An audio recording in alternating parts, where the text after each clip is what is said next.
This episode is brought to you by Sleep Number. Getting a quality night's sleep is a big game changer. It can help boost your reaction time, recovery time, and performance. So get the sleep you deserve with the Sleep Number Smart Bed. It was designed for your individual sleep needs with adjustable firmness and cooling layers. It even adapts to your movements so you can sleep comfortably all night long. Sleep next level with Sleep Number Smart Beds. Only at Sleep Number stores or sleepnumber.com.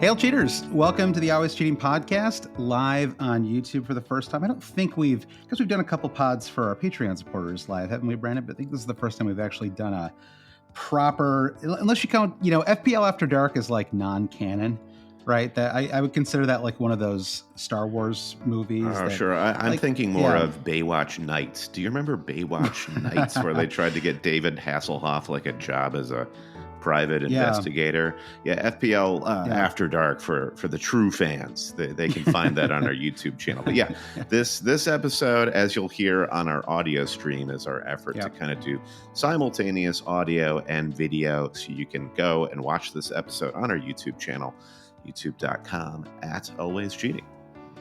All right, well, here we go. So without any further ado, Brandon, game week 24, 9/10 of the way through. And one of the fun things about doing this live for the first time is that you and I have very little to complain about. I mean, maybe it's more fun for us than I think for the listener. I actually think it's more fun when especially I have like a serious gripe to get off my chest. But a bone to right pick. now I'm feeling pretty good. Not as good as you, I would say. I feel like you've had what is shaping up to be your best game week of the season so far, would you say? Yeah, my game week rank is 598K, so that's up there. If you compare that to lower than I would have expected, honestly. Yeah, I wonder if it was really the Gabriel goal that went against me. But if you go back and look at all of my historic game week ranks through the rest of the season, the closest I've got was 559K in game week 20. So if Cole Palmer does well against Crystal Palace tomorrow night, then I could beat that. But the fact is, I was telling you, Josh, earlier, I've had a couple of okay game weeks recently, but where I have been sort of circling the drain of 1 million overall is what matters is what you do next. And the special thing for me about game week 24 is it feels like a game week in which I've done the next thing. Now, I've cracked into the top 1 million overall rank, according to FPLGameweek.com, is 851K. So yeah, I am ecstatic. Now, of course, we have to have some of those gripes that you mentioned, Josh. I think you barely even finished the word ecstatic before the "of course" came out. It was like it might as well have been like that. You put a little end dash in there, Brandon, just to like go right into the next. Yeah, not an ellipses. It is an end dash. So, but have you ever seen this? Like, I got attacking returns from all three of my defenders, but like with Botman, the only return then he gets is his assist at 3 points. Now that's better than Dubravka owners. I accept that. And then Trent Alexander-Arnold gets his assist to start the scoring for Liverpool, and he ends on 4 points with the halftime substitution. And then Saliba gets the scoring started for Arsenal. And I think finally I'm clawing back what I lost against Gabriel owners a couple of weeks ago. And then Gabriel goes and gets his own goal. So all of that territory was gone. It shows our relationship that when the Gabriel goal was scored, even before I celebrated, I actually did think to myself, oh, Brandon's going to hate this. Like, he's going to be so annoyed that Gabriel scored here. I mean, you can't blame us. It was a weird one, too. No, of course not. I would have been exactly the same way. The weird thing about that goal was the cameraman got the wrong player, right? Kai Havertz was in the shot. They showed Kai Havertz running down, and then suddenly you see Gabriel doing he's like on his knees, like pumping his arms, and I was like, oh, wait, who actually scored on this goal? Yeah, Gabriel is not, and is not celebrating like that if Kai Havertz is the one who scored the goal. And I think Gabriel's celebration was emblematic of FPL in that moment, because I felt this energy coming from Gabriel, that he was celebrating that he didn't want his buddy Saliba having one over on him in the locker room. He wanted to be the center back who scores goals. And by it was such a crazy first half. It was one of those, like, it's like the fool me once, shame on me. And it was like, I don't know, it was like, give me 26 set pieces and eventually, like, we're going to score, right? It was like they just kept giving them goal or, corner kicks and set pieces, and like inevitably they were going to score. God, you just can't, no matter how good, like, no matter how poor a team is on scoring goals and set pieces. And Arsenal's, like, I don't actually know where they land. I would assume kind of like middle of the pack, honestly. But but it was like, eventually it was like they just got too many chances to score. And so I think that one, I felt good about that game week too. About that match.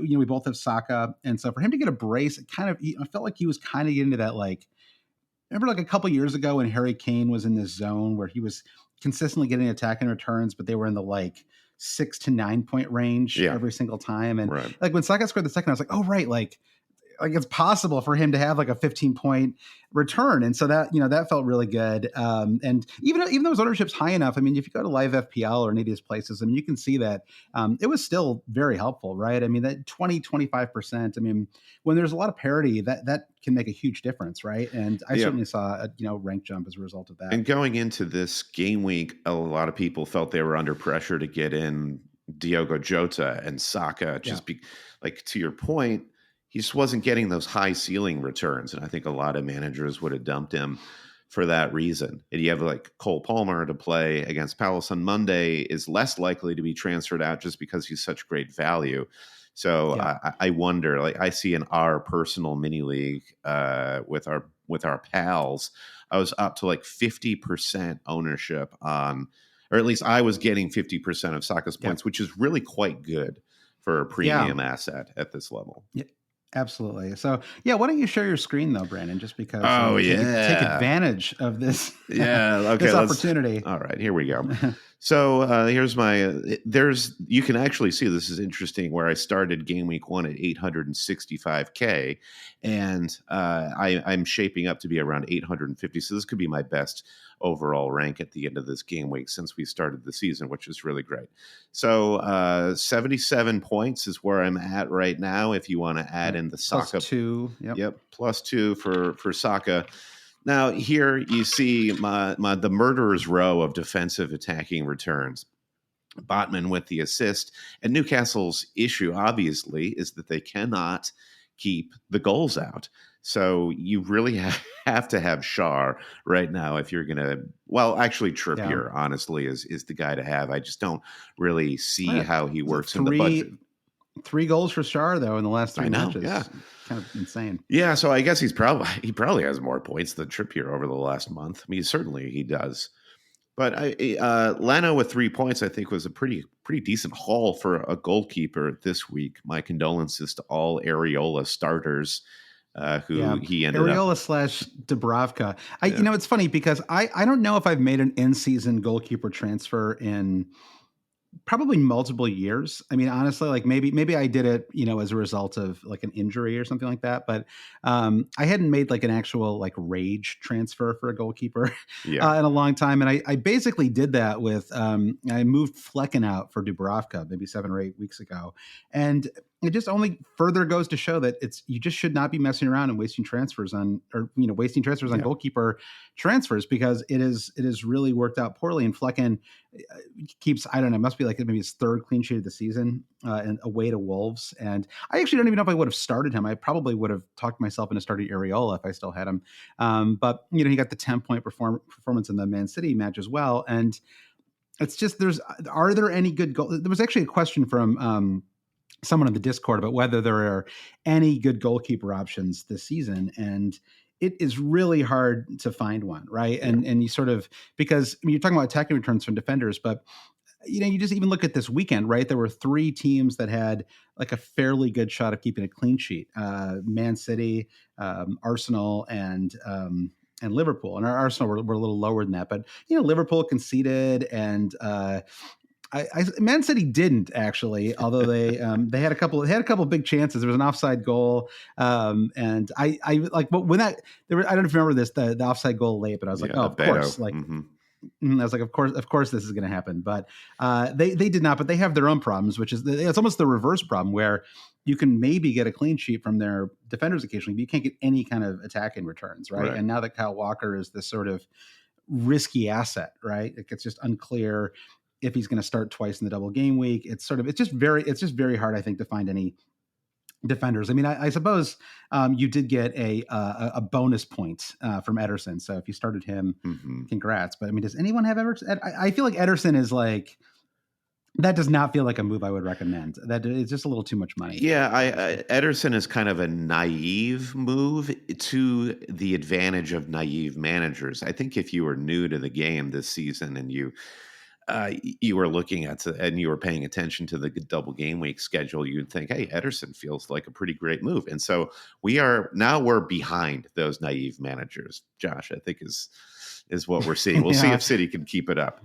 So my burning question looking at this defense, I don't care about goalkeepers at the moment. Leno will do fine. Is Trent Alexander-Arnold. He was taken off at halftime as yet another injury precaution. At what point does it stop becoming precautionary and it's just an injury? So I think I have to, keep him. I have to roll with him into this double game week and keep my fingers crossed. And maybe because there are European fixtures midweek that maybe we'll get some inkling from Klopp about more of what's going on there.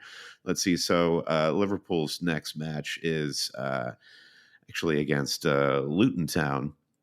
I'm sorry. They don't have a European match. They play Brentford next weekend, so they're off right this week. because So maybe we don't. Yeah, they have the they did well enough, right, that they advance out of the. Yeah. I think the Europa League has like a round of 128 stage or something like that right now. Or it's like it's so dumb. Like I think it's the second place finishers and the third place. I get it though. I was doing some investigating into the World Cup 2026 and their expanded sort of program and bringing more teams into it. And how do you bring more teams in without adding additional matches for all of these club players?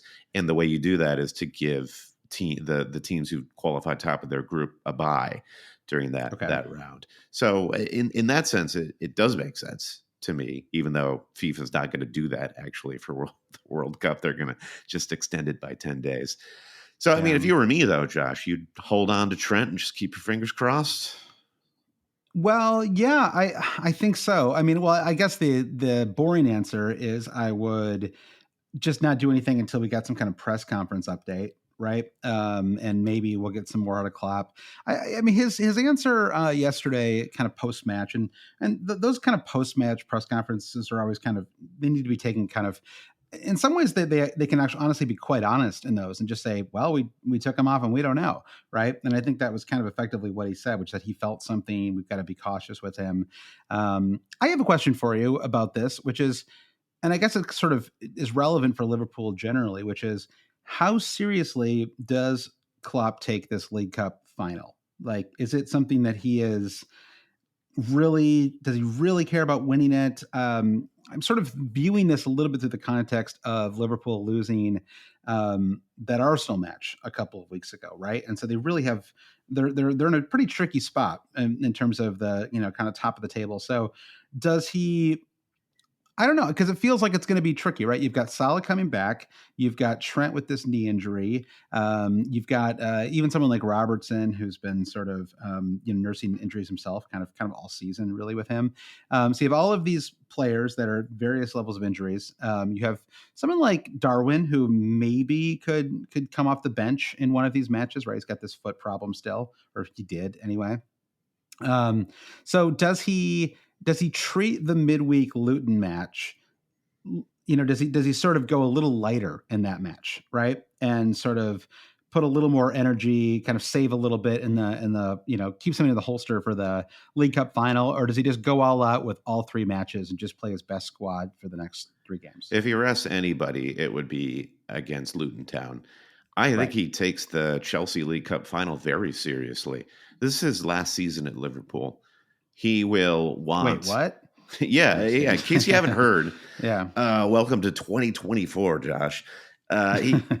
You've got to get those trophies. And I think the Premier League trophy would obviously be the most perfect possible way for Klopp to end his tenure at Liverpool, but still to have the League Cup trophy. You've got it in the cabinet. You've got the photos of him when they're doing the retrospectives at the end of the season of him lifting the League Cup.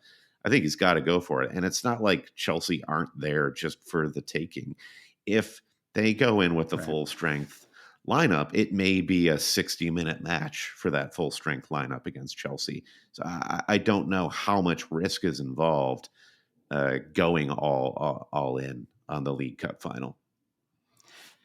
Yeah, I don't know either. I mean, I could see Trent getting rested at the. So this is the other problem with Trent, right? Like, I almost think Trent now you're in a spot where you probably hold him if you have him, and if you don't have him, he's probably too risky to play, right? Because does he play on Saturday and Wednesday and the following Sunday, right? So does a guy with a knee injury play 3 times in 8 days when Bradley should be back? Right. From bereavement leave. He should be hopefully available.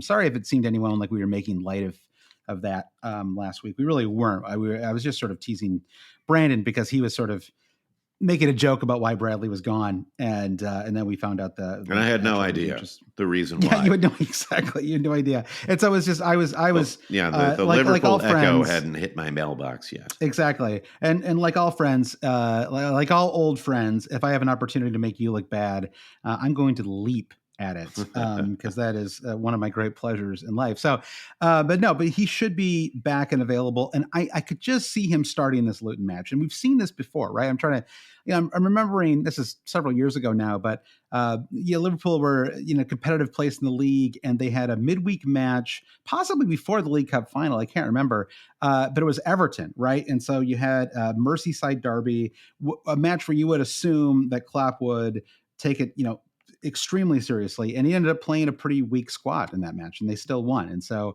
I do think in general that Klopp does trust his squad to beat bottom half of the table teams at Anfield, right? If this were an away match at midweek, it might be a little trickier. But so anyway, I think, but I guess to get back to your original question, I would keep Trent if you have him, like you do.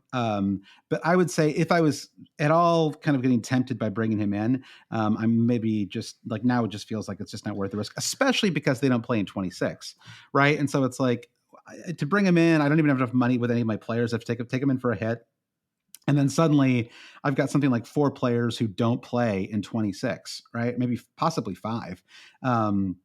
And so it feels like a little too messy to me. And it's like, we probably just all get like a little too double game week crazy in general, right?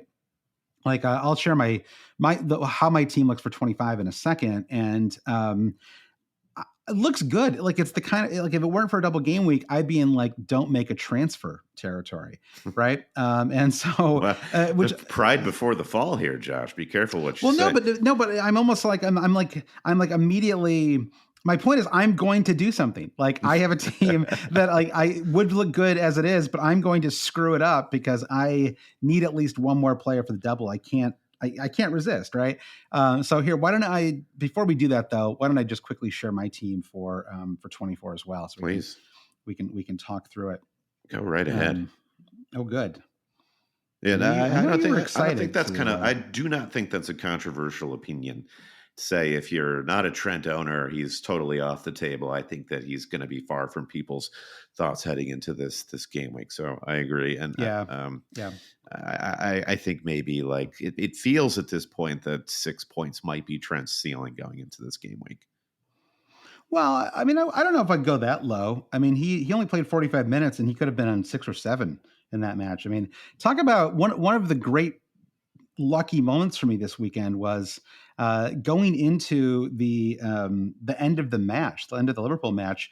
I effectively gained 4 points at the end because I don't have Darwin or Trent, and they were both on for 2 points apiece going into the very end of that match. I don't know if you saw that, but they both lost them right at the end when was it Taverner got a point and Harvey Elliott. Yeah, Trafford is the goalkeeper's name. Trafford, of course. That's a test which you've passed. Well done. All right. Yes. Not the Bournemouth midfielder, Tavernier. Yeah. I win. All right, what do you got? I'm looking at your team right now. I'm at 70 plus. You can tack on 2 extra points for Saka here. Still have Palmer to go. So very similar team to yours, just with fewer points in the defense. And I suppose I dodged a bullet. There was I was very seriously considering a -4 for either Van Dijk or possibly going for Doughty, the man of the hour, right? Doughty was sort of everybody the last like 24 hours or so before the deadline was leaning towards him, especially once they announced the double game week for Luton Town in 28. And I ultimately just decided I'd risk it with Robinson. I only got 2 points from him, but a -4 for Doughty would have cost me 3 points. So I'll take that as a small win, right? Because he would have had 1 point in the match. Nothing from Dubravka again, just real disaster keeper wise. But I don't know what to do there. There's kind of nobody that I feel like getting. Porro to me is actually one of the big problems I feel like in my squad, because it just seems like now that Maddison is back, he's just off all set pieces. Basically, he's just not really, he's an excellent player. I really like Porro, and plays 90. Doesn't he take all the corner kicks though, Porro? Well, I don't know. I mean, is Maddison taking some now again too, or is I think at least the match prior to this weekend when Maddison was back in the starting 11, Porro took all the corners. I don't know. I'm just like, maybe it's just the fact that the Spurs can't keep clean sheets, and he's that seems like the root of the problem. Times. Well, yeah, but it's just like as long as I'm getting some kind of attacking returns from him. But the way they've kind of reformed with Werner and Maddison, it doesn't feel like. And maybe Werner becomes more of a bench option now with Son back. I don't know, but like I just really don't feel like I'm getting anything from Porro. He's not even really getting close to getting attacking returns from me. It cost almost $6 million, and so it's just and he doesn't play in game week 26. So there's just really not a lot of reason for me to kind of hold on to him, going forward. And so I may move Porro on this weekend. Again, I actually don't, because Trent is so ludicrously expensive. Even if I wanted to bring him in, I couldn't do it. So, so I've got Porro. Gabriel did come through like Saliba for you. It has to be a rare match where you have two defenders that score a goal and keep a clean sheet and don't get a single bonus point, right? That feels like a very uncommon, uncommon result. But yeah, so then I turned Odegaard into Jota, which was a net -3. But I would have made that move. I feel like even without the double. I mean, I don't know. Maybe I don't know if I would have made it necessarily without the double because Salah is coming back. But I don't hate that move, right? It cost me 3 points, but it does give me another double game week player for 25. I don't know about you. I was not expecting a 6-0 thrashing of West Ham on the away. Like that was a slightly. I was not. I mean, sure. Like, did I think Arsenal could or should win that match? Yes. Did I think they would annihilate West Ham? I mean, it's like at some point, like West Ham's counterattacking style started to feel kind of like as the goals were pouring in. It was like, I don't know, maybe you have to shift your strategy. Certainly, when you lose all of your attacking assets, namely Paqueta and Bowen, really has no. Kudos coming back from AFCON should have helped, and I guess that was what Moyes was expecting. But, if you've got Moyes as your manager, you think you'd at least have the Scottish tenacity in the locker room to stop an utter capitulation through just like threats of violence or something like that. And he couldn't even impress that upon West Ham against Arsenal. I mean, Arsenal's mentality has been, it wavers. They've been excellent the last 2 years, but I feel like they still have that sort of like Arsenal mentality that can waver from time to time. So to see them do that and put West Ham to the sword so quickly and easily is, I don't know, it's a bigger indictment of West Ham, I guess. Well, I think it was an impressive result for Arsenal too. I mean, the like you said, the trick has been for them to kind of maintain this level of tenacity, right? Which has not always been something that they're able to do.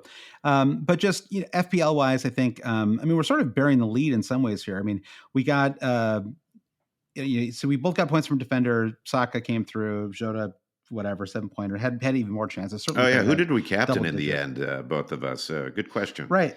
Exactly. So we captained Haaland. It was, an opportunity still where even though his ownership is creeping higher and higher, his effective ownership was still only around 140, 150%, right? So it was almost like getting double returns from him, right? In terms of how much it helped you in the rankings. And so, it's 2 goals from him. I believe they only had 2 shots on target the entire match as well. So 2 goals and 2 shots on target. I think Everton had 1. So it was kind of an unusual match. I stuck to my guns and I did set an alarm for 5:40. However, I was so anxious about whether I would actually wake up or not that I kept waking up at like 4:30, 4:45. It was so annoying. And again, this is why, and I don't want to actually do a whole Well, let's do a rant. leak segment, Josh. No, People we're not going to do a will leaks. We're not going to do. We're not going to do a leaks. We're not going to do a leak segment. It's not going to happen. But just make the deadline a minute before the match kicks off, and then we all don't have to do this thing where these accounts, all the leaking accounts, by the way, are the most they're the most short-tempered defensive people too. Like these, they're like, not only do we get leaks from them, but we also get lectures from them as well. And it's like, dude, you're like a 20-year-old intern at the Man City, and somehow you got a hold of it. Like these people are, it's not like, these aren't getting leaked from like executives who are like running the Premier League, right? It's like these 20-year-olds who get this stuff and then they lord it over all of us. And it's humiliating. I hate it, and it's so dumb. And it's like, just let us see at least the first team. And then I could set an alarm for 7:25 and I'd have the same team sheet as everybody else. I know that there are later matches, and ideally what you would do is just have rotating deadlines the way they do in something like NFL fantasy. It's really not that hard to pull off. And if they would just invest a little more in infrastructure, this wouldn't be a problem. But even if you wanted to have at least just one deadline and it was a minute before the first match, it would solve a lot of problems, right? At least we'd all have access to that first clean sheet. It's just so dumb, this like hanging around. And I don't know how you can argue that you can like get away with not doing it, because there were some huge leaks that came out, right? I mean, KDB not starting, Kyle Walker not starting, Alvarez starting. Like these are all really important things to know, right? And it was leaked on Twitter 15 minutes before the deadline. And so, I mean, more like, leaks, Josh, than me at the office urinal when I've worn some khaki slacks. It always these leaks happen when you least like them to. I had this, and I'm not, keep going. Yeah. No, this is exactly what I wanted. Clear the lane. So you finish your thought. Well, no, it's just, and so again, I part of me is like, it's a broken record, nothing's going to change. But there's a part of me that's just like a little more positive. I'm like, well, yes, with that attitude, nothing's going to change. But if enough people, like the FPL general was going on about this morning and yesterday as well, right? And we had this, a couple of years ago, there really were problems with leaks, and they did change the deadline, right? It was like they went from 60 to 90. I think they made the wrong move there. I think they should have just done a minute before the match deadline. But ultimately, basically, it's like people have just they fixed, like it's been fixed. I shouldn't even say fixed. It's been gamed, right? The 90-minute deadline has now been gamed, just like the 60-minute one was in the past, right? So we need. I think there needs to be a fix, and so it's incumbent, I think, and I don't want to. And again, I'll stop after this, but it's incumbent on us to kind of keep pushing for a change. Right. Because I actually don't think maybe there's no way for it to ever be fair. But I also, I think it's worth trying to keep broaching this a little bit. Like they need to find a way to fix this. And the idea that they're a little asleep at the wheel is just not a good look, in my opinion. So I don't know. I don't know if you have any thoughts on this or not. I woke up apropos of nothing. I had not committed to checking in on any leaks, and I just happened to wake up as people do. Maybe it was, some higher power touching me. And I turned my phone, hit the lock screen. It was 5:30 on the dot. And I was like, ooh, and I could not resist popping online and seeing what the news was. And it was all Foden and Haaland starting, bingo. That was all that was really relevant to me. So it's quite straightforward. And it was all prelude to what is actually far more interesting, is Haaland actually getting back to Haaland of roughly a year ago. Sure.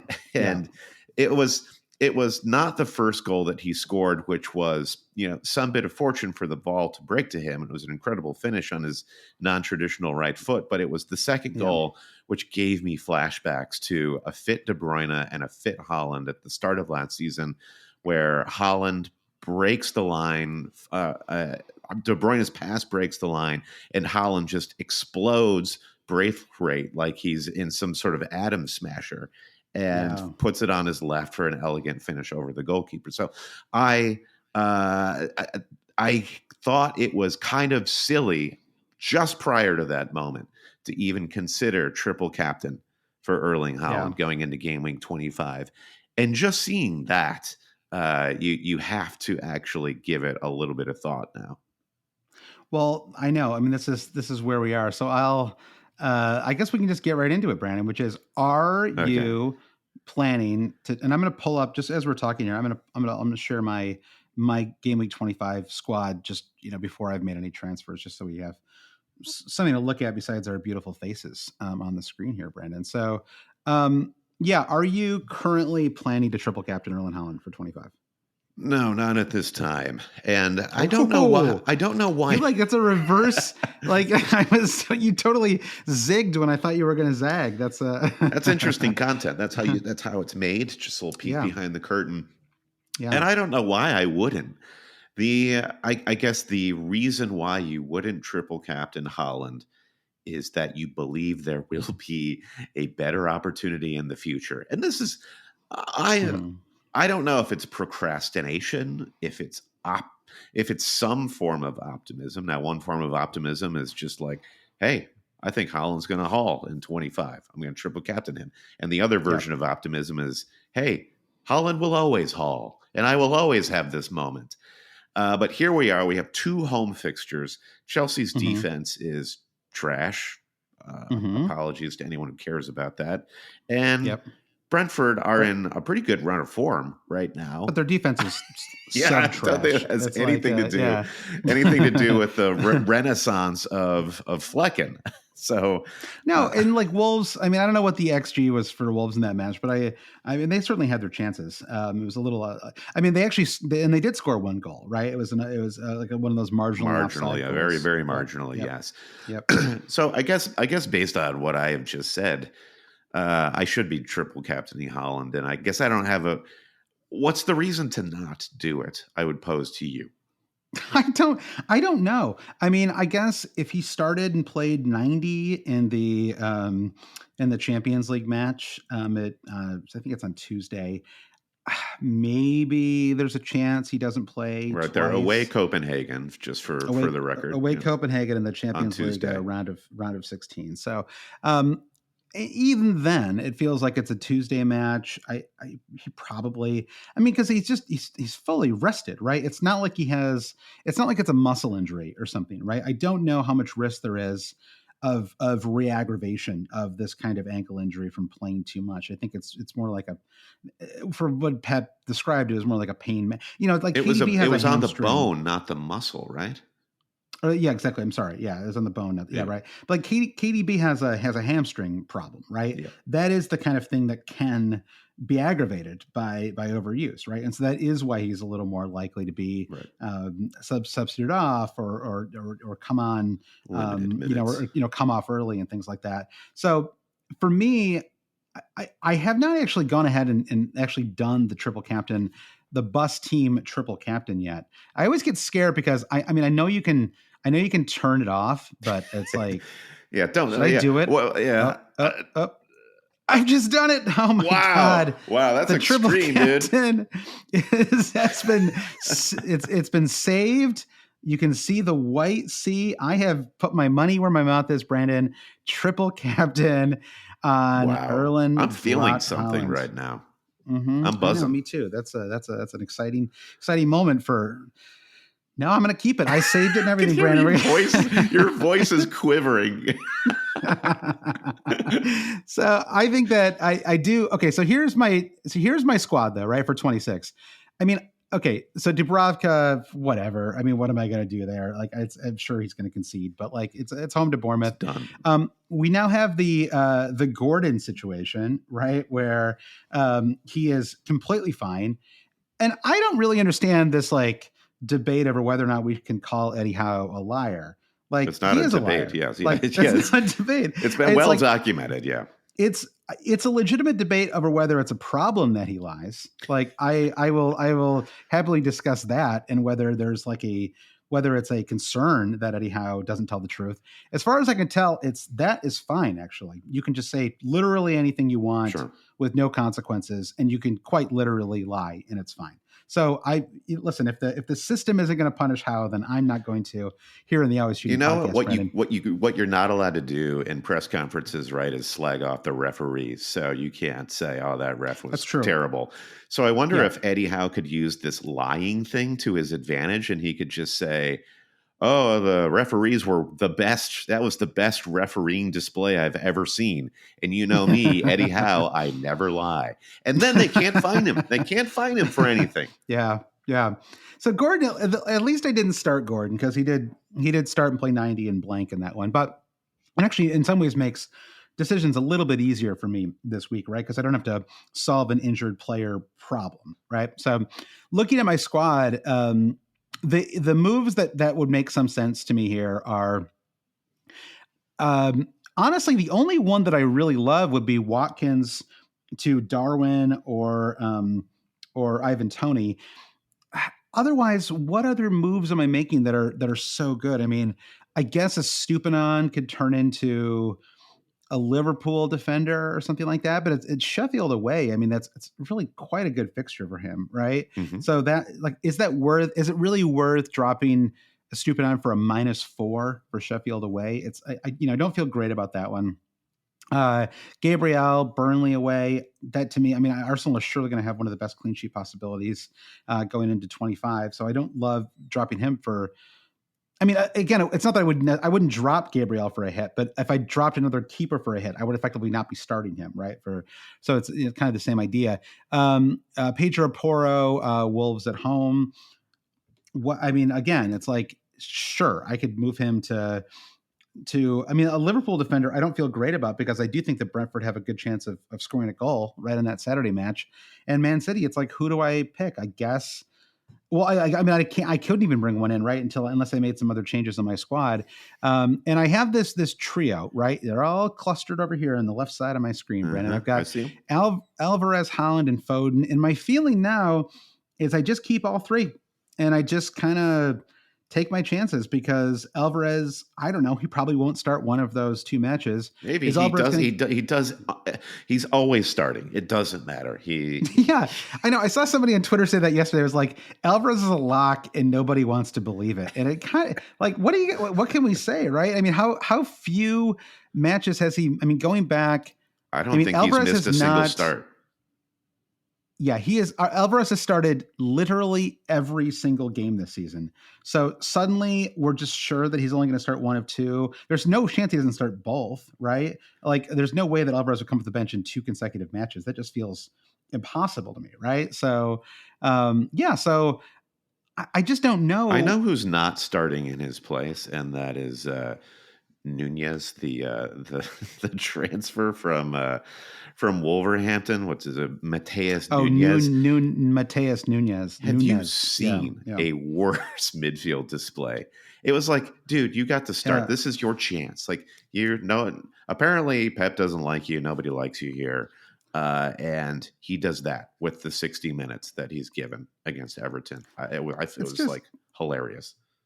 It's just odd, and I think it's like Calvin Phillips too. It's like it's like sort of sometimes Pep's. It's like they just want to spend some money, right? And it's like they just. I mean, I guess they're buying some depth, and you never really know, right? I mean, I guess John Stones was like a kind of a huge flop when he first joined Man City and turned into a great asset. But so anyway, just looking at this squad though. Watkins, it's not that I'm dying to even drop him, right? Because I think that if I remember correctly, his game week 20, right? I mean, they play Forest and Luton in 26 and 27, but it feels a little too tame to me to not do something there. The other move that I could make, which is not like which I could consider, would be to move Jamal Lascelles, who's injured, or quasi injured. I guess he did make this. Who even knows with Newcastle now, right? But I could move Lascelles to like a Virgil van Dijk. I have enough money to make that move, and then I would just bench Watkins, and so then I'd have 5 double game weekers, but I would only have, and then I guess I'd just play Alvarez and Haaland up front. But then I wouldn't have Toney or Darwin, which is fine on one level, but was kind of like, it feels a little nerve wracking to go into those two matches without having either of those two forwards, considering the ceiling is pretty high, I'd say, for both of them. I mean, Darwin, what do we think about Darwin now? He scores a goal, gets the yellow card. I mean, just a classic Darwin match, right? Nothing's changed. Nothing's changed. Darwin is, you're getting into a race car with no seatbelt, basically. And it'll be a thrill. It's very dangerous. That's really all you can say. I feel like our enthusiasm for Darwin over the last, say, like 3 weeks, I think gets a little tempered by the Burnley match, to be like, yes, like still we've been trying to fight through this narrative about Darwin, and we're still at the same place. The playoffs are heating up, and you can still play along on Underdog Fantasy. Whether it's their pick'em game, where you pick higher or lower on 2 to 5 of your favorite players' stats, or their fan favorite draft games, there's plenty of fun to be had, and maybe you'll win some money when you do. Head over to Underdog Fantasy's app or website to check it out now, where they match your first-time deposit up to $100. We're driven by the search for better. But when it comes to hiring, the best way to search for a candidate isn't to search at all. Don't search, match with Indeed.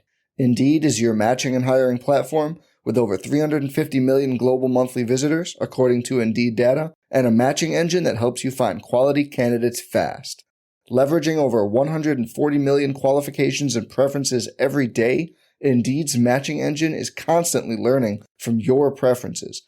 Join more than 3.5 million businesses worldwide that use Indeed to hire great talent fast. And listeners of this show will get a $75 sponsored job credit to get your jobs more visibility at Indeed.com/Blue Wire. Just go to Indeed.com/Blue Wire right now and support our show by saying you heard about Indeed on this podcast. Indeed.com/Blue Wire. Terms and conditions apply. Need to hire? You need Indeed. Without the ones like you, who work tirelessly to keep things running, everything would suddenly stop. Hospitals, factories, schools, and power plants, they all depend on you. No matter the weather, emergency, or time of day, you're the ones who get it done. At Grainger, we're here for you with professional-grade industrial supplies. Count on real-time product availability and fast delivery. Call, click Grainger.com, or just stop by. Grainger, for the ones who get it done. Well, I'm going to stop sharing my screen. Yeah. Let's see what Brandon Shane Kelly's team looks like for game week 25. Well, I guess that's the Shaniac, as you like to call yourself. Yeah, doing this for all my fellow Shaniacs out there. I think I'll do the sort of turnabout that I did with the Haaland triple captain, in that I'm saying Darwin feels reckless, to use a word from our YouTube chat just now. That's the move that I think I'm going to make, is going to be Watkins to Darwin. So there are a couple of reasons why I don't love the Darwin transfer. I think the main reason is I have 5 people who blank in game week 26, whereas now I have 4, and if I keep it, and that includes Kabore, who is not seeing any minutes for Luton Town right now. If I don't move in a Liverpool player, then I can transfer my way to a full strength team in the blanking game week 26. That doesn't seem very sort of like optimal.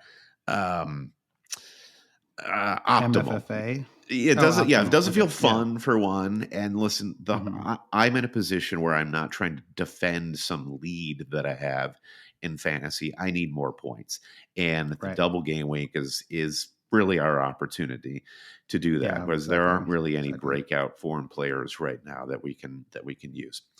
So I think I will commit to burning points to sort of rearranging my team for the blanks in 26 and get Darwin in for Watkins. So Watkins is interesting.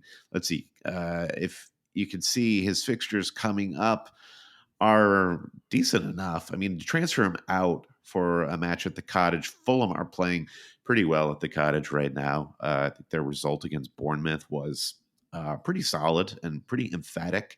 A team like Bournemouth, who are well managed, well set up, and have had a decent track record against Fulham, just couldn't really do much against them. And then Forest and Luton, I guess, are the two fixtures that kind of frighten me for not having Watkins. So maybe Watkins just comes back for game week 26. Maybe that's the way to play. Right. I guess that's the other way to think about it, right? It's like we're all like, oh my God, what do we do with Watkins? But so he can come back, and yeah, I guess that is the question. It's just how much do we want to target? Because I do think that it's a real balance, and I actually don't think there's like a really like easy answer to this question, which is, can you overplay the double game weeks? Sure. Can you focus too much on flexibility, right? And having not having to like burn points down the line and sort of like have a lot of flexibility in terms of like not being kind of in a corner, right? Where you've got, like you're saying, 5 players who don't play in 26 right. And you've got to deal with that. Yes. I think you can worry about that too much as well.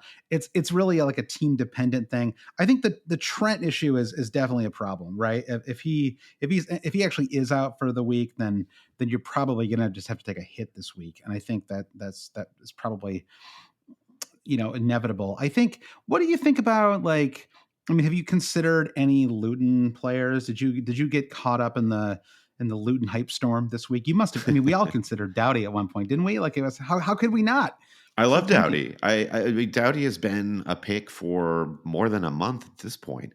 He has been generating chance after chance for Luton, and then You've almost brought him in a couple times, haven't you? Yeah, I can't remember who I ultimately picked up way back when. Let's assume it was somebody really good. I think it was like Pau Torres, maybe Botman. Oh, your Pau obsession is the whole year actually has been about you, like whether you can get away with get away from Pau Torres or not. It's been tricky. It has been tricky, but I think Doughty remains a good pick. I mean, even though we got nothing, owners got nothing from the Sheffield United match from Doughty, he was true to the hype. He generated 9 chances, which I think was a record for a single player in the Premier League this season. His ball delivery is incredible. Now, granted, they're going from Sheffield at home to Man United and Liverpool, so certainly trickier. I mean, Man United, a nice win from them today. I think I was thinking about them earlier and how they have so many supporters, right? I'm sure even people listening to the pod, watching the stream, like there's got to be there's Man United supporters everywhere, Brandon. Sure. Probably inside on my Brooklyn street, I bet there are a number of Man United supporters. Not far from you is a Sheffield Wednesday supporter too. So that's true. To police your Sheffield, they are legion non-Sheffield United. But it's just funny because I think, at least speaking personally, I think I was tripled up on Man United to start the season. They got chance after chance after chance, and then right around game week 10 is when we all almost across the board decided, oh yeah, I am not going to have any of them. I hate them, at least fantasy wise, and I don't want any of their players ever again. And I'm still in that mode. Like, it almost doesn't matter how many goals they score. It's like I can't quite bring myself to even. And now, of course, they're really off the table because they're not an interesting team in terms of double game weeks or right. They haven't really been like a super relevant team. But I mean, we have to shout out their forward, who's Rasmus Haaland. Rasmus Haaland, exactly. I always forget because it's too close to Haaland, right? Haaland. But Haaland has now scored in his last 5 matches, including double-digit returns in 21 and 22. So he's played quite well, and I mean, he's kind of. I know how big a fan you are. I mean, I don't know if he's quite graduated to your boy territory yet. Not yet. If he's not your boy, he's your infant, right? He's a baby boy. He's on the way. He's your baby boy. He's on the way there. So maybe we need to start thinking about them, a little more. Just kind of keep. I mean, I know that some people have started to make like Garnacho is I think a very like a player worthy of consideration, obviously, right? He's 4.9 million. It looks really good in every match that he plays, has double-digit returns, and I think 2 of his last 6 matches. So, he's on the table moving forward. And they did play away to Luton in 25.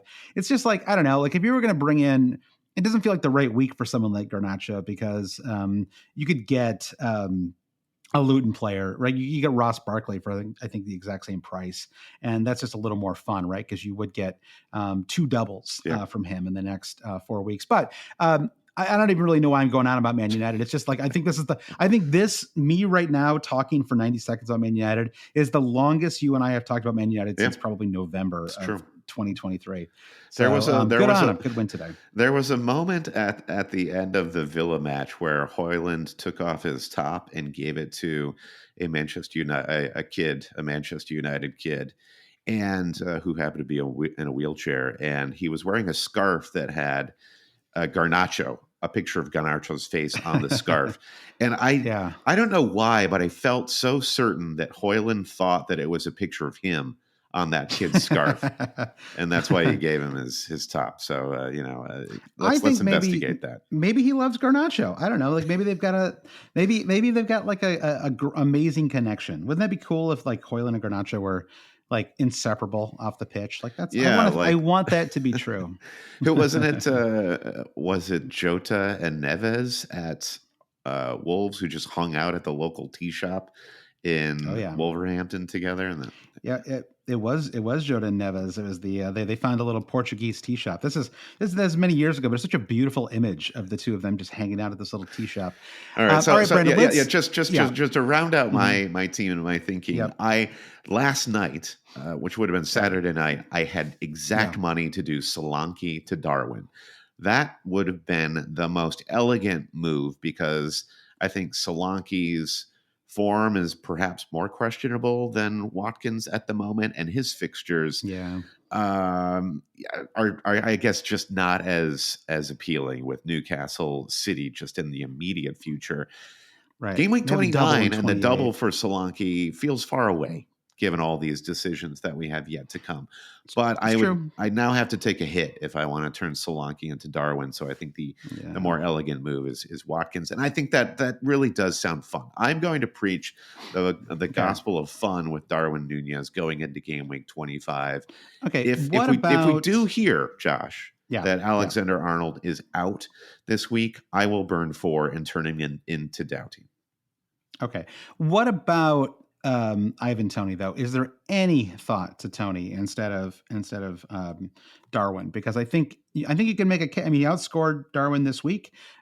His fixtures are worse for 25 for sure. Liverpool and Man City, but he feels like a player where it doesn't really matter as much, right? Like I think of him as a slightly fixture.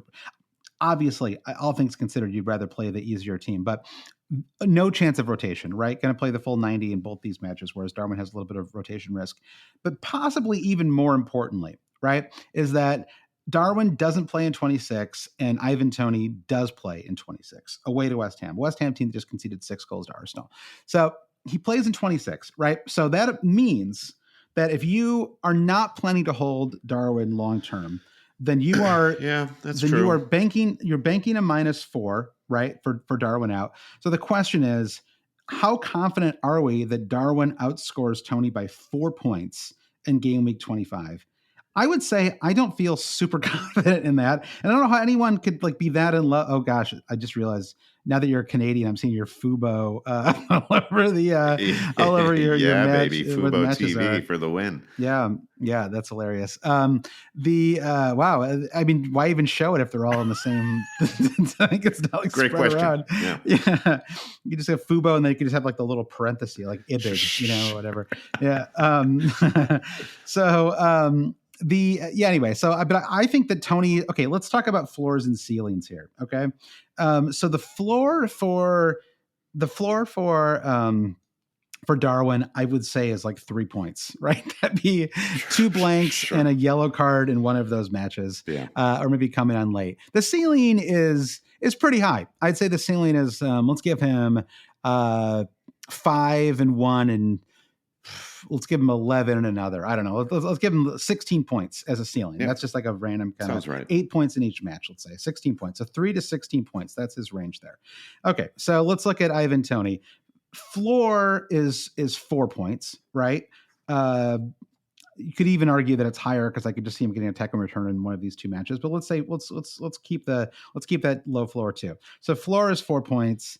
I think he can get at least a goal in one of these two matches, and if he can do that, I think he could get a couple of bonus points as well in one of those matches, right? So let's give him 4 additional points plus 2 on top of that, and then let's just throw in like a bonus assist as well, just because it's possible. So I think. So that gets him to 15 points. All right. I love the accounting. You are never doing my taxes, Josh, ever. Well, no, actually, no. That's 4 plus 3 plus 2. I'm not going to give him another assist. That's 9. So on top of the 4 from before. Here's something you can add. Something you can add is he actually has an extra game week.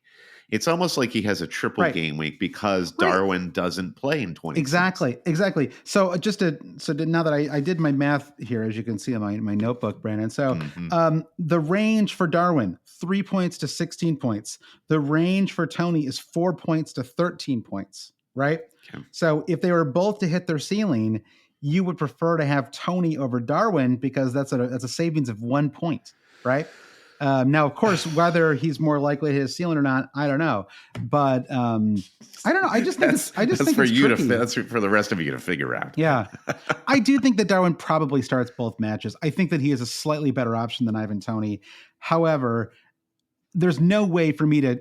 I guess I don't. I mean, okay, just like strip. Do you want Darwin long term? Like, I really don't enjoy having him in fantasy. I think that it's a miserable experience. I mean, I'm just not enough of a data head is what it comes down to, right? I mean, like the data heads are like he shoots and shoots and shoots, and that's what I want in a player.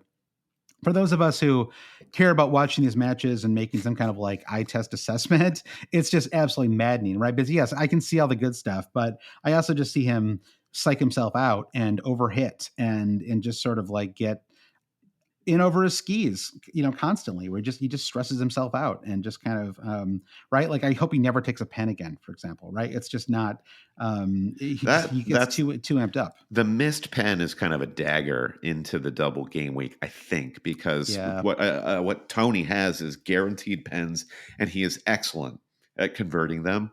In Darwin, you have a question mark over whether he takes the next pen for Liverpool, for all the reasons that you just outlined.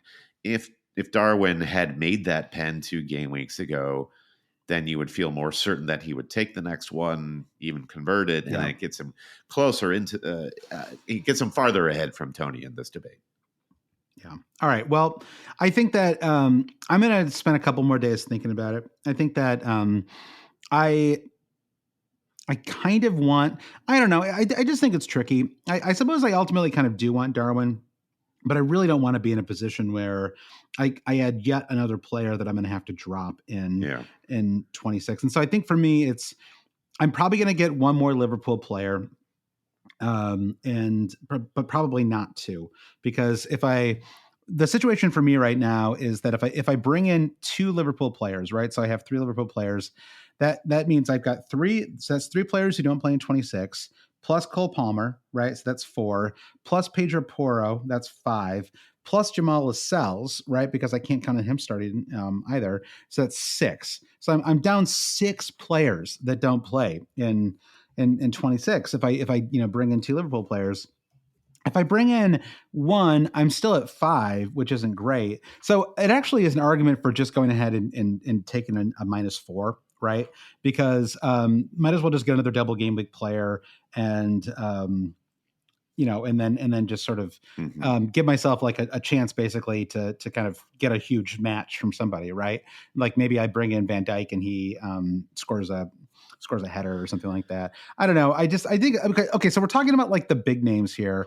Is there anybody who's a little under the radar, like somebody that we think that we're just not really talking enough about. Like one player that comes to mind is Luis Diaz, who Yep. had a 3 bonus point performance. I thought he played had some really nice moments in the match. He's another fun player. He's kind of like, he might be my MFFA player of the week, Brandon, because he's just sort of Okay. I just love the every time he scores a goal, it's like this side of him comes out, this kind of like a fire breathing. Mm-hmm. Yeah. He's an easy player to root for sure. Yeah, and I like that Jota, Diaz, and Darwin all scored against Burnley. Yeah. It's just good. Yeah, good for hashtag what drama, hashtag something. It was why dramatic. Am I saying hashtag so much? I don't know. yeah, you just discovered social media. It's fine. That's cool. I think that he got drowned out by all the Jota talk, and I think the issue also with Darwin is you say, I'm not Darwin, with Diaz is you say, where am I going to put him? Especially if you already have Jota.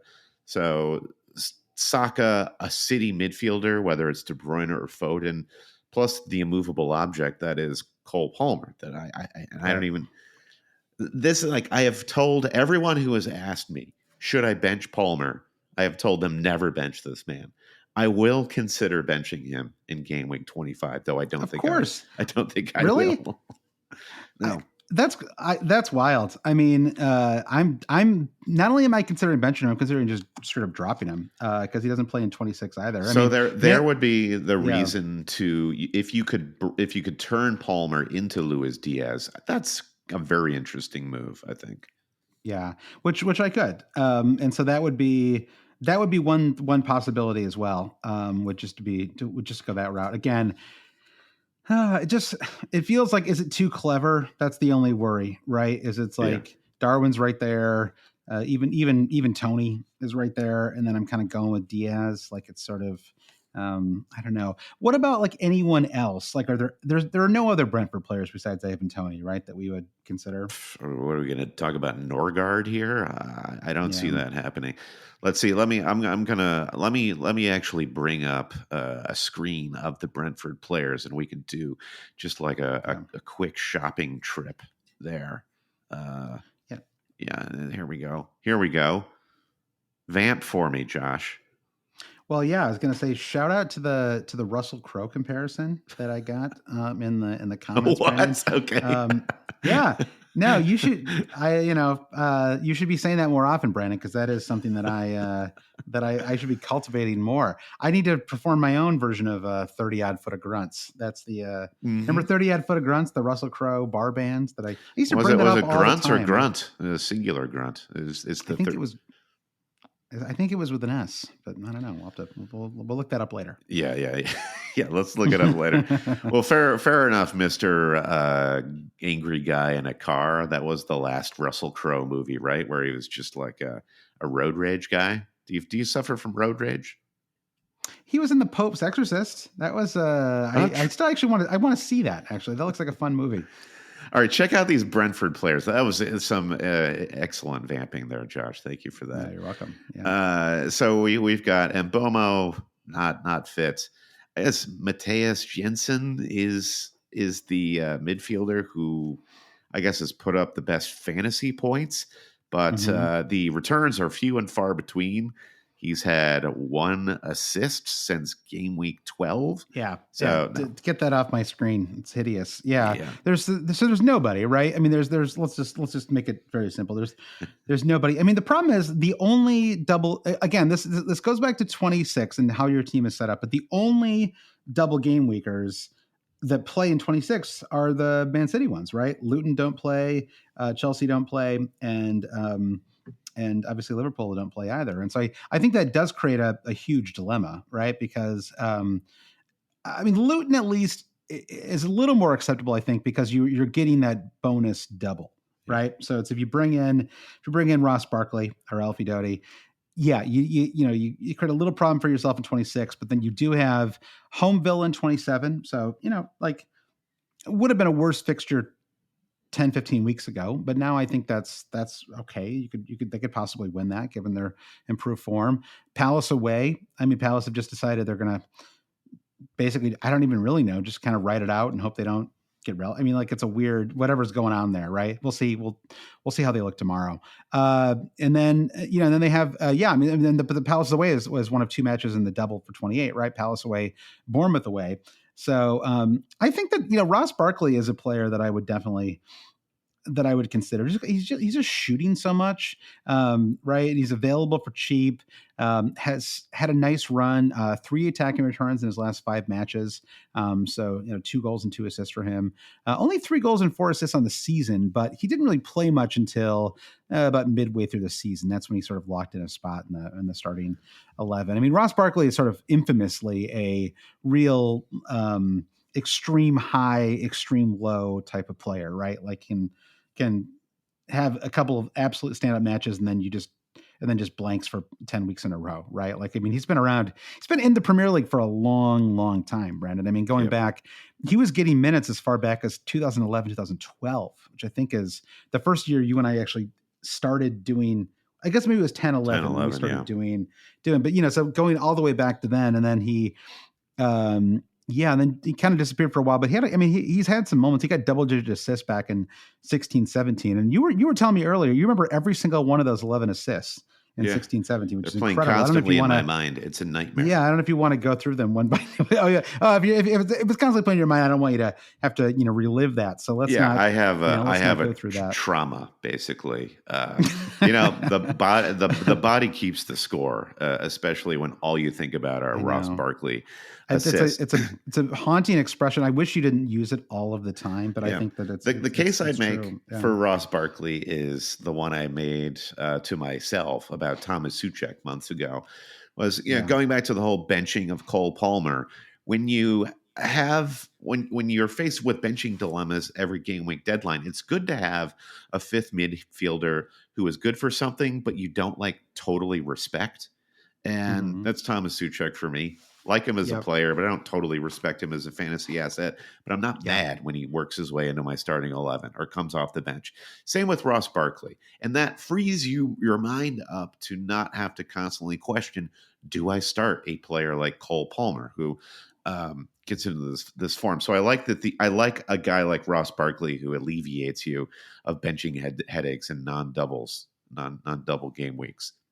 Yeah, that's fair. And my squad, I have a little bit of just because of various injuries and things like that. I have I have 8 starting caliber players in my 11. I think partially because of the AFCON, like when Son and Salah left, right? We all had a little extra money to spread around our squad. So, all right, Brandon. Well, I think I kind of want to start looking a little ahead here. I do want to actually shout out quickly because we got some new Patreon supporters this week. So here, just so that you don't have to look at our faces the entire time here, Brendan, I'm going to share the fixtures for game week 25 so that everybody can remember what that looks like.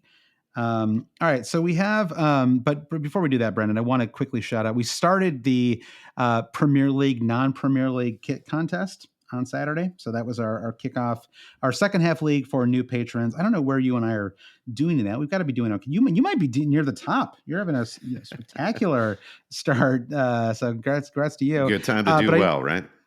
Yeah. But I did want to shout out David, Paul, JT, JP. These are 2 different people, Brandon. What? We rarely get initials like this. I even looked it up. I was like, nope, we have a JT and a JP. Who became new Patreon supporters this week, as well as Timu Pukki. Now, I'm going to assume that that's not a fake name, Brian. That's the actual Timu Pukki. Did he join at the Timu Pukki tier, of which we do have? I can't remember that, but his email address was timu@pukki.com. So let's assume that he was the whole Pukki family has their own the domain real deal. name. I forgot about that. Yeah. So, but anytime we get patrons this late in the season is really is great because obviously it's what you tend to get around this time of the year is you get a lot of rage quitting, Brandon. You see it in the Discord, a lot of sayonara's like, oh, it's been fun. See you guys in August. So the second half league, everyone was kind of excited about it, and there were some great kits that were shared on the Discord too. So you can still see those if you want to support the podcast. You can go to patreon.com/alwayscheating to do so. There's a bunch of different pledge levels, and that gets you access to the Discord as well as the bonus podcast that we do each week. So we'll talk more about Double Game Week 25 on on our Thursday evening pod. But Brandon, I just, looking ahead one last time here to 20 to 25. I mean, can you see are there any, I feel like this is a question that often comes up in these double game weeks. Are there any single game week players that you would consider? Is there anyone that is, because there are some pretty solid matches out there for the single game weekers, right? And I guess we just kind of, like Arsenal away to Brentford. That feels like a Burnley. Burnley, excuse me. It feels like there'd be a real legitimate conversation around whether you should captain Saka for a match like that. And it feels like that's kind of off the table now. That fixture does stand out to me as it could be another big score for Arsenal fantasy assets. But the perpetual problem with them is, and we saw that against West Ham, is they just spread all the fantasy points around. I mean, I'm thrilled, ecstatic even as a Saka owner, but Odegaard got his points. Rice got his points. Almost every defender. I think Ben White ended up with an assist. Like almost every defender, had an attacking return. That's a very shady assist for him. It was, the ball just kept rolling, but it's like I don't know. Maybe there was a dummy there. I need to rewatch it. It felt like Odegaard just didn't get to the ball, and then Rice got it. But whatever. I mean, it's fantasy. It's fine. It's all good, man. So I guess if you didn't already have Saka, then maybe you go get him at last, because Arsenal are just going to be in a groove while we negotiate the doubles and the blanks, and we won't have to worry about our Arsenal assets at all, which is nice. Yeah, it is. I know part of me is I suppose I could have kept the faith of Odegaard. It was just hard after all of those blanks. And you just don't want to be too results dependent. I mean, did I lose points in that transfer? Yes. Did I make what I think was the right decision? Yes. And so as long as you feel, I feel good about the decision. So I'm going to try not to kind of get too caught up in the actual. It's not over yet. I mean, I think you brought in Jota for the appealing Burnley fixture, but the double most importantly. Yeah. I think the moments of frustration for me come when I make a transfer out of annoyance. I'm annoyed they haven't returned, and so I'm going to drop them. Right. And those are the ones that tend to be the mistake. Just looking at the fixtures, though, I will say Man City, so they play on Tuesday, and then they play the evening match on Saturday, right? I mean, it's 12:30 U.S. time, but 5. So it's a late, the late match on Saturday, and then they play again on Tuesday. So it's a lot of matches, right? It's 3 matches in 8 days for Man City, and they have a lot of squad depth. There's a lot of rotation. So I really think it's really important to, if you don't have 3 Man City players, or even in my case, there's still a possibility that I would get cute, right? And sort of, possibly try to find a way to bring in KDB and turn Alvarez into Darwin, right? And if Alvarez plays the full 90 on Tuesday in Copenhagen, I have to feel not great about his chances for starting at least one of these 2 matches. And if Haaland if KDB is benched again, the thing is, I don't think we will see KDB benched now, right? Because I don't know why. It just seems unlikely that you would need to bench him 2 consecutive matches, right? So that I think people who own KDB are in a slightly tricky spot now, right? Because I think he starts on Tuesday, like this coming Tuesday, and then is benched in at least one of the 2 matches in game week 25. And so I think I think it's and the reason I bring this up, I mean, A, it's just interesting to think about, and B, it really is tricky, I think, to figure out if there are any alternatives to Haaland for the game week 25 captaincy, right? Is there anybody, if you just want to be a little bit different, right, and just go a little off the map, are there options on Man City? Are there options on Liverpool? I think Darwin, to me, it would be way too crazy to go Darwin over Haaland. Jota, I could at least maybe see. Foden, I mean, I don't know. Foden probably has a good chance of starting both the matches, right? So maybe he's a slightly different captain option. Mm-hmm. I wouldn't triple captain anyone, but Haaland. Yeah, Haaland. The penalties are something I think to definitely consider on a triple captaincy, which is why Jota feels okay just as a captaincy, but not a triple one. I wonder Yeah. if you really want to jumpstart your season, you're like lagging and you're not happy with your overall rank, to save the triple captain and to just try to fade Haaland and go for a Liverpool captain option like Jota. And I think Jota's consistency of fantasy returns match week to match week is what augurs for him. Yeah. And these fixtures for Liverpool are so enticing. We Brentford and then hosting Luton. Now, Liverpool went to Kenilworth Road and had a tougher match against them, but I think that's a bit of a home and away situation. So I think you could see Jota scoring at the same level as Haaland this week. I think you could.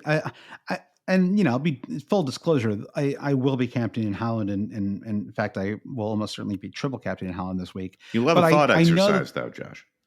Well, exactly, because I think that there are people who just don't want to do that, right? For one reason or another, right?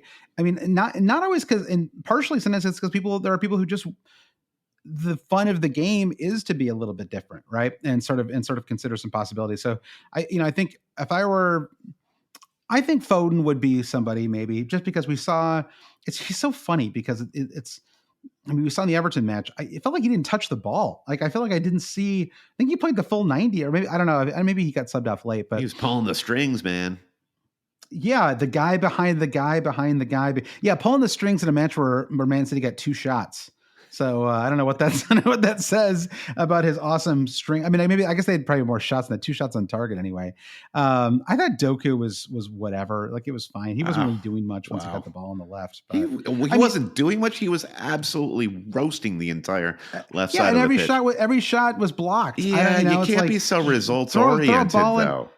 Yeah, but I mean, like, throw a box in that somebody, like, if every time you get in the corner, you're just putting a ball in that, like, immediately gets booted away. No, I don't know. I don't see it that way. You're stretching the defense and you're changing the shape there and bringing other players into it, and you're creating an overload on one side of the pitch or the other. And that is true. As far as a fantasy asset, I mean, Doku just ain't it. I would agree with you on that front.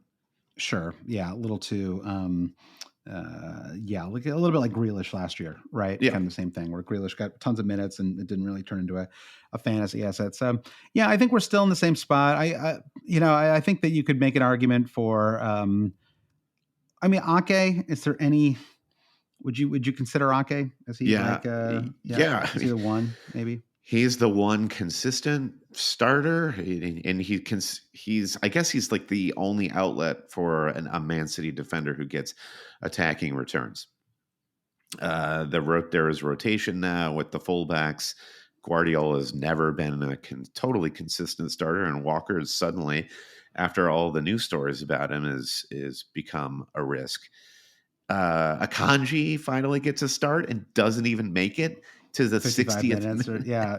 It's just classic. Like classic totally Pep, brutal, yeah. though. I can't imagine anyone has a Kanji in their fantasy team. Please sound off in the YouTube chat. I think Ake is the only one you could really trust. I think that with all this Kyle Walker, it's just not worth the risk now. Ederson, not worth the transfer. It's tricky. I think I don't know. Dropping Alvarez is not like at the top of my, like, it's not something I want to do, but it might end up being the best move. I just need to think a little.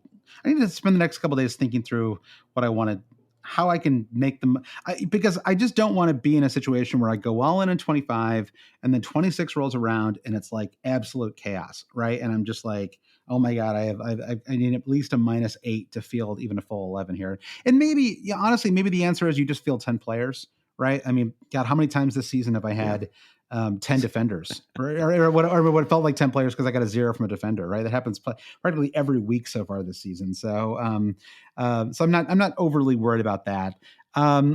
Any other kind of final thoughts here, Brandon, before we end this conversation? I think just jumping off of what you just said there, don't sacrifice your investment in this double game week just because you're afraid of who blanks in game week 26. Sure. Because I think what you feel like you might lose in game week 26 is nothing compared to what you could gain with the doubles in game week 25. These are the two best teams with best attack. Well, listen, I can't offend Arsenal supporters. There's two of the best teams in Liverpool in City coming into game week 25. This is catnip. And then you pulled up here the fixtures for game week 26.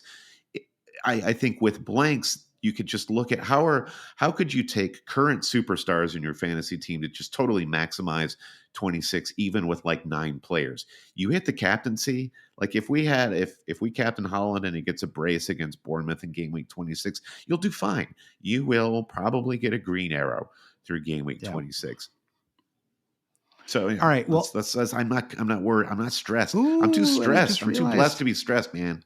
I just realized we have a late game in game week 26 as well. Oh, that's fun. That's I wish they did that more often. I want more evening, like late night, weekend matches like this. Just selfishly, as an American, there's nothing like a 3 p.m. I mean, I know 3 p.m. is still pretty early, but like, the NFL is gone. I think it's I think this next weekend it's going to be NBA All-Star Weekend. Oh, actually, no, this is 2 weekends from now. But we're entering a period, Brand, where the Premier League can be the ascendant league. Okay, NFL's done, college football's done. NCAA tournament hasn't started yet. I'm talking about America here. And NBA playoffs don't start for a couple more months still. So let's get, we've got a nice run also of weekend matches before the next international break. So a lot to come. I'm excited. I'm excited about 25. I'm excited about, I'm just feeling good about the game. We all got through January. Matches are back, weekend matches. So good luck to anybody who has Palmer, including both of us, in 20 for the final match 24 tomorrow. I suppose there were some other. I saw a couple. There's a handful of Malo, Gusto, etc. I mean, you were tripled up fairly recently. I mean, just one for you though tomorrow, right? Yeah, I'm a recovering Sterling and Colwill owner, and that's fine, and that's good. Yeah, Chelsea just like a totally fascinating club this season. I'm watching with interest. All right, well, let's sign off here. But Brendan, before we do you want to thank our producer patrons? Yes, as always, you can support the cheaters at patreon.com/alwayscheating. We'd like to thank our top producer patrons, Mike DePietro, Trevor Ingerson, our buddy Chris Howell, Bob Kuhn, James Holland, Dave Wigner, Lodal, Nick Wright, Lazarus Yanos, Jesse Halstead, Bruce Kerr, Brian Chin, Blair Jacobson, Todd Byerly, Andy Portlock at FPL Merch, Kerry Swanson, Jefferson Turner, Buffalo Wild Mings, Francis Moore, Sam Shower, Caleb Robbie, Vulgar Paulson Kruger, Alex Holcomb, James Keatley, The Saint, Bob Fox, Craig Jackson, Shalin F. Kadakia, Terrence O'Donnell, Heath Cram, Thomas Tislov, Noah Louise, Travis Grant, Linus Vennerstrom, Dan Parsons, James C., Matthew Skinner, Fro Jacobson, Brennan, Daniel Hart, Lolly, Ben Coombs, Eric Kite, Gareth H., Rune Sandberg. Rate, review, subscribe to Always Cheating wherever you get your podcasts. We're now doing these live on YouTube. Thank you to everyone who joined us on the YouTube Live. Yeah, we want to buy the whole YouTube a Coke right now. We'll be doing these more frequently. We record Sundays, so watch out for our social media. Basically go to Twitter if you want the link, or go to our YouTube page, youtube.com/@alwayscheating, where you can watch this post facto anyway to see our faces. And the pod will continue to roll out as it always does on our podcast stream. We're still up. Yeah, exactly. We're still podcasts first, but if we're going to record these, might as well do them on the YouTube while we're doing it too, just for people who prefer that experience. Yeah, and listen, just to show that we interact with the chat, shout out to Whales of Bitcoin, who had Nathan Ake for Game Week 24. We love it. We love to see that kind of excitement in the chat. Thanks again, Josh. I will see you on Thursday for our Patreon pod. Sounds good. All right, talk to you soon. Thanks, everybody. Bye.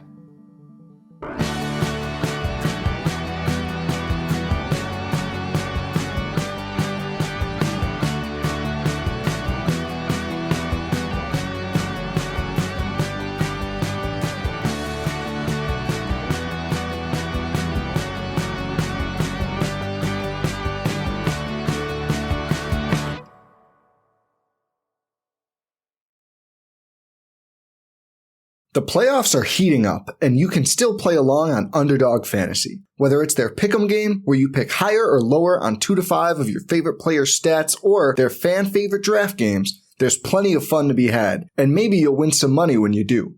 Head over to Underdog Fantasy's app or website to check it out now, where they match your first-time deposit up to $100.